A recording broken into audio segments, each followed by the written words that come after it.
नमस्कार, मैं हूं पंकज मटपाल और आज इस वीडियो में मैं दूंगा आपके कुछ सवालों के जवाब क्योंकि बहुत सारे सवाल इकट्ठे हो गए हैं। तो शुरू करते हैं कार्यक्रम। और पहला सवाल जो मैं ले रहा हूं ये पूछा है अनुराग शुक्ला ने। अनुराग ने बताया है कि उनकी एज है 25 ईयर्स की और 10,000 rupees per month mutual funds में इन्वेस्ट करना चाहते हैं नेक्स्ट 10 ईयर्स के लिए, और जानना चाहते हैं कि किस कैटेगरी के फंड्स में इन्वेस्ट करना चाहिए क्योंकि आपका इन्वेस्टमेंट होराइजन 10 ईयर्स का है। तो ऐसे में यदि आप डाइवर्सिफाइड इक्विटी फंड्स में इन्वेस्ट करें जिससे आपको सभी तरह के मार्केट सेगमेंट का एक्सपोजर मिल सके तो मेरे हिसाब से ये सही रहेगा। और क्योंकि आपने साफ कहा है कि गुड रिटर्न्स आपकी एक्सपेक्टेशन है तो इक्विटी में पोटेंशियल होता है। हालांकि आप जानते हैं कि इक्विटी मार्केट में वॉलेटिलिटी यानी कि उतार चढ़ाव की संभावना हमेशा बनी रहती है, लेकिन लंबे वक्त में दूसरे एसेट क्लासेस के मुकाबले बेहतर रिटर्न्स जनरेट करने का पोटेंशियल भी इक्विटी में देखा जा सकता है। तो एक तो आप मल्टी कैप फंड को अपने पोर्टफोलियो में शामिल कर सकते हैं और मल्टी कैप के लिए white oak capital multi cap fund या फिर Nippon India multi cap fund consider किया जा सकता है। साथ ही फ्लेक्सी कैप की बात की जाए तो आप HDFC फ्लेक्सी कैप फंड को अपने पोर्टफोलियो में शामिल कर सकते हैं, यानी कि एक मल्टी कैप फंड और एक फ्लेक्सी कैप फंड आपके पोर्टफोलियो में हो सकता है। साथ ही हालांकि बात इक्विटी की गई है, लेकिन एक फंड ऐसा रहे जिससे आपको इक्विटी, डेट और गोल्ड इत्यादि का एक्सपोजर मिल सके तो ये अच्छा रहेगा, और इसके लिए ICICI prudential multi asset fund एक अच्छी चॉइस मानी जा सकती है।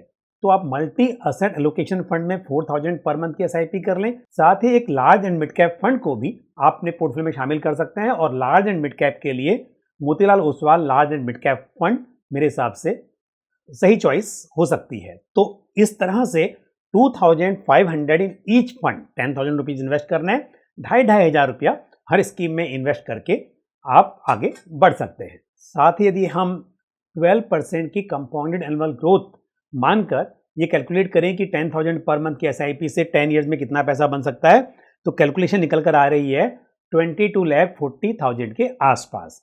तो मेरी एक सलाह और भी है आपके लिए कि यदि आप स्टेप अप कर सकें अपनी SIP को, यानी कि 10% से स्टेप अप कीजिए, हर साल आपका SIP अमाउंट 10% से बढ़ता रहना चाहिए, और ऐसे में 10 ईयर्स में आप करीब 32,68,000 के आसपास एक्यूमुलेट कर पाएंगे यदि 12% की कंपाउंडेड एनुअल ग्रोथ यहां पर निकल कर आती है। और अगला सवाल जो मैं ले रहा हूं ये पूछा है फूलचंद्र चौधरी जी ने। फूलचंद्र जी, आप हमारे बहुत पुराने व्यूअर हैं और आपने यहां पर कहा भी है कि excellent advice by you sir, ये एक वीडियो पर कमेंट करके आपने लिखा है। So thank you very much. और आप रेगुलरली कमेंट करते रहते हैं और मेरे वीडियोस की प्रशंसा भी करते रहते हैं, सो इसके लिए बहुत बहुत धन्यवाद आपका। और आपने कहा है कि पिछले 3 साल से आप मेरे वीडियोस देख रहे हैं। बिल्कुल, मैं जानता हूं आप रेगुलरली वीडियोस देखते हैं और कमेंट करते हैं, तो बिल्कुल ये जो रिलेशन है इसे बनाए रखिए।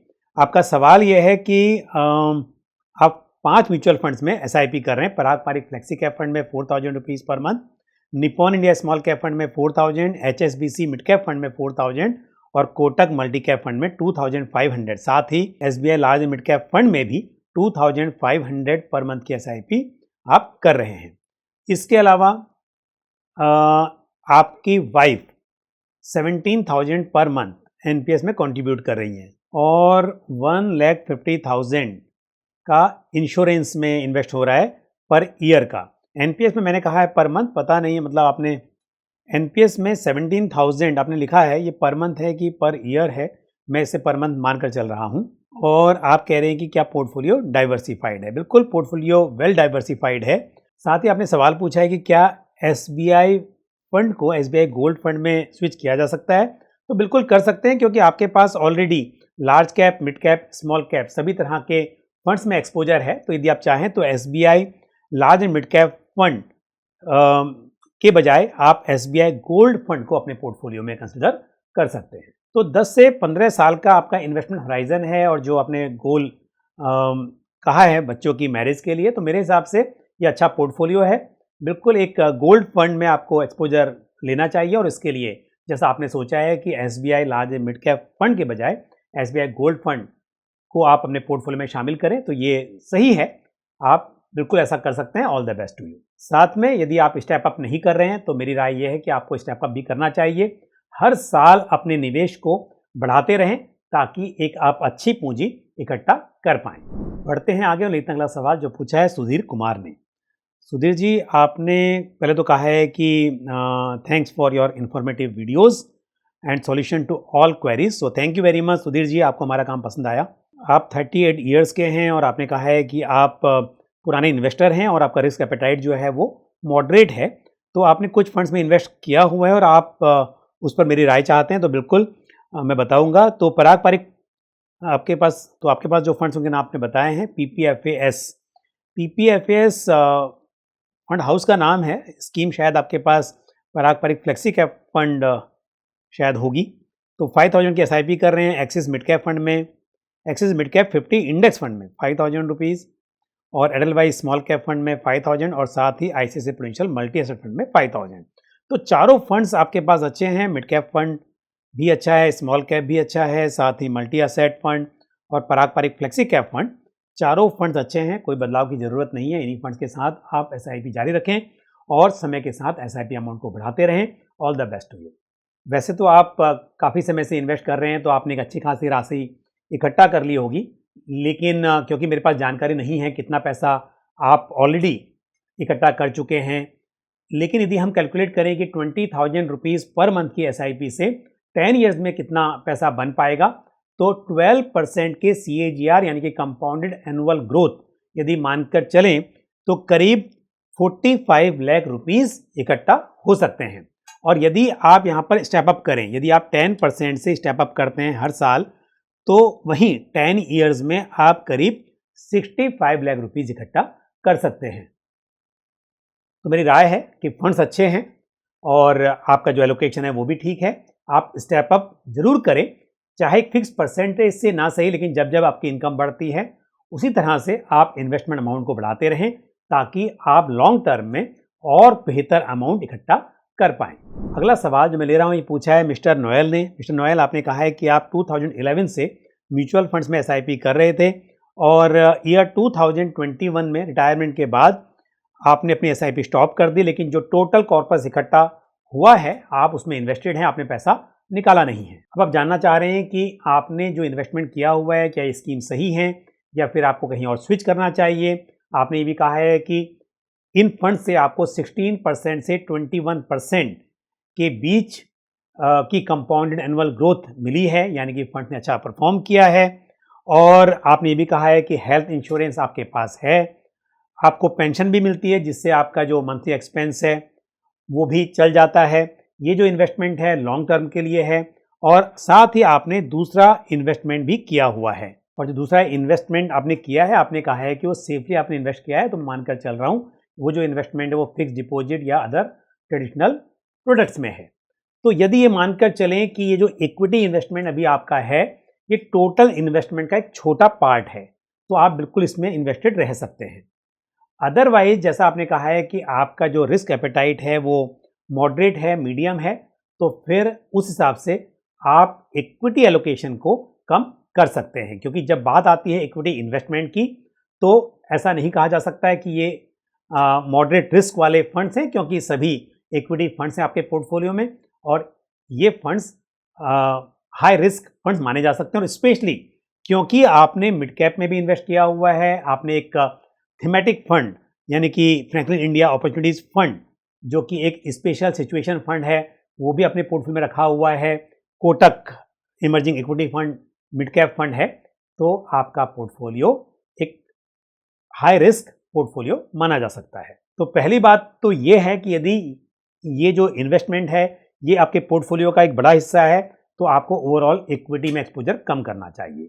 लेकिन यदि टोटल पोर्टफोलियो का ये जो म्यूचुअल फंड इन्वेस्टमेंट है एक छोटा हिस्सा है तो आप इसमें बने रह सकते हैं, लेकिन फंड्स में कुछ बदलाव किया जा सकता है। पहली बात तो यह है कि यूटीआई वैल्यू फंड जो है, यदि आप वैल्यू फंड में रहना चाहते हैं तो आईसीआईसीआई प्रूडेंशियल वैल्यू फंड या फिर एसबीआई कॉन्ट्रा फंड मेरे हिसाब से बेहतर चॉइस मानी जा सकती है। एचडीएफसी फ्लेक्सी कैप फंड एक अच्छा फंड है और साथ ही फ्रैंकलिन इंडिया अपॉर्चुनिटीज फंड से आप किसी दूसरे large and mid cap fund में स्विच कर सकते हैं। और लार्ज एंड मिड कैप के लिए ICICI prudential large and mid cap fund या फिर Motilal Oswal large and mid cap fund एक सही चॉइस हो सकती है। यदि आप मिड कैप फंड में बने रहना चाहते हैं तो कोटक इमर्जिंग इक्विटी फंड में ही बने रह सकते हैं। अदरवाइज जो दूसरे फंड्स हैं आपके पोर्टफोलियो में या होंगे इस बदलाव के बाद, उसमें इस पैसे को डाइवर्ट किया जा सकता है। पोर्टफोलियो में जो फंड्स हैं वो ठीक हैं, लेकिन मैंने बदलाव की राय रखी है दो वजह से कि एक तो रिस्क यहाँ पर थोड़ा ज़्यादा दिखाई दे रहा है, और फिर जो फंड्स हैं उनके मुकाबले में दूसरे बेहतर फंड्स भी हो सकते हैं। तो जैसा मैंने कुछ सुझाव दिए हैं उस पर आप अमल कर सकते हैं, उसे कंसिडर कर सकते हैं। और साथ ही ये भी मानकर चलें कि यदि आप यहाँ से स्विच करेंगे, यूनिट्स को रिडीम करेंगे, तो long term capital gain tax applicable होगा, उसके बारे में भी आपको प्लान करना होगा। अब लेते हैं आज का आखिरी सवाल, जो पूछा है मिस्टर जसपाल सिंह ने। और जसपाल जी, आपने बताया कि आपकी एज है 60 ईयर्स की और आपके पोर्टफोलियो में है मेरे asset large mid cap fund, जिसमें 6,70,000 रुपीज़ टोटल इकट्ठा हो चुका है। इसकी वैल्यू यानी कि 6,70,000 रुपीज़ है। क्वांट का हेल्थ केयर फंड है जिसमें 3,70,000 रुपीज़ है। एक्सिस का स्मॉल कैप फंड है जिसमें 3,68,000 रुपीज़ है। क्वांट का मिड कैप फंड भी है जिसमें 3,49,000 रुपीज़ है। बजाज फिनसर्व का फ्लेक्सी कैप फंड है जिसमें 1,15,000 रुपीज़ है, ऐसा आपने बताया है। सभी फंड्स में 10,000 पर मंथ की SIP आप कर रहे हैं और आपने कहा है कि आप अगले 6 साल तक SIP कर सकते हैं। आप जानना चाहते हैं कि फंड्स कैसे हैं, कोई चेंज की ज़रूरत है। देखिए, आप 60 ईयर्स के हैं, इस हिसाब से एज के हिसाब से कहा जाए तो आपको यहाँ पर रिस्क थोड़ा कम लेना चाहिए, उस हिसाब से पोर्टफोलियो में बदलाव करने चाहिए। दूसरी बात, आपने कहा है कि 6 साल तक आप SIP जारी रखेंगे, तो इससे मालूम चलता है कि आपकी जो इनकम है वो एक्टिव इनकम है, आप अभी भी आप इनकम अर्न कर रहे हैं। फिर भी मैं कहूँगा कि दोनों बातों को भी ध्यान में रखा जाए तो भी कुछ बदलाव करना चाहिए, क्योंकि आपके पोर्टफोलियो में एक तो mid cap small cap funds हैं जहाँ पर जोखिम ज़्यादा होता है। दूसरी बात, आपने कुछ बहुत अग्रेसिव फंड्स लिए हुए हैं, क्योंकि अगर आप मिड कैप फंड ले रहे हैं तो भी ऐसा नहीं है कि सभी मिड कैप फंड एक जैसे हैं। जैसे कि अगर क्वांट मिड कैप फंड की बात की जाए तो ये कहा जा सकता है कि जो क्वांट मिड कैप फंड की इन्वेस्टमेंट स्ट्रेटजी है, स्टाइल है, उससे थोड़ा सा जोखिम यहाँ पर ज़्यादा मानकर आप चल सकते हैं। तो मेरी राय में आप मेरे एसेट लार्ज कैप फंड में बने रहें। Quant health care fund, axis small cap fund और क्वांट मिड कैप फंड, इन सभी से आप निकल जाएं। Bajaj Finserv flexi cap fund में भी आप बने रह सकते हैं। तो जिन फंड से मैंने निकलने की सलाह दी है उसके बजाय आप ये कर सकते हैं कि एक आप मल्टी कैप फंड और एक और फ्लेक्सी कैप फंड को अपने पोर्टफोलियो में शामिल कर सकते हैं। मल्टी कैप कैटेगरी में आप ICICI prudential multi cap fund को रख सकते हैं, और एक और फ्लेक्सी कैप फंड ऐड करने की जो मैं राय दे रहा हूँ उसके लिए HDFC flexi cap fund consider किया जा सकता है। तो थोड़ा जोखिम कम करने की ज़रूरत है। तो मेरे हिसाब से ये जो सजेशन मैंने आपको बताए हैं उससे आप कंसिडर कर सकते हैं। तो यदि आपका जो टोटल इन्वेस्टमेंट है उसका छोटा हिस्सा म्यूचुअल फंड में है, तब आपको एक्सपोजर कम करने की ज़रूरत नहीं है, सिर्फ स्कीम में बदलाव करें। लेकिन यदि ये जो टोटल इन्वेस्टमेंट है ये आपके टोटल पोर्टफोलियो का एक बड़ा हिस्सा है, तो फिर आपको इक्विटी एलोकेशन जो है वो एक्सपोजर भी थोड़ा कम करना चाहिए। ये है फिलहाल आपके लिए राय। यदि आप मुझे टोटल आपका जो पोर्टफोलियो है उसका साइज और उसका कितना हिस्सा आपका म्यूचुअल फंड में है वो भी बताएंगे कमेंट करके, तो मैं आपको और बेहतर तरीके से एक्सप्लेन कर पाऊंगा। All the best to you. तो आज के लिए बस इतना ही। आज मैंने इस वीडियो में आपके कुछ प्रश्न लेने की कोशिश की है। हालांकि मेरे पास सवाल बहुत सारे आते हैं और मेरी कोशिश होती है कि मैं समय समय पर उन प्रश्नों के उत्तर देता रहूं, लेकिन एक ही वीडियो में सभी क्वेश्चंस को लेना मुमकिन नहीं है। शायद जो क्वेश्चन छूट गए हैं उनका नंबर अगले वीडियो में आ जाएगा। आप इसी तरह से अपने सवाल पूछते रहें, कमेंट करते रहें। इसी के साथ मुझे दीजिए इजाज़त। आज के लिए बस इतना ही। अगले वीडियो में फिर आपसे मुलाकात होगी। Thank you. जय हिंद। म्यूचुअल फंड निवेश बाजार के जोखिमों के अधीन है। योजना से जुड़े सभी दस्तावेजों को ध्यान से पढ़ें।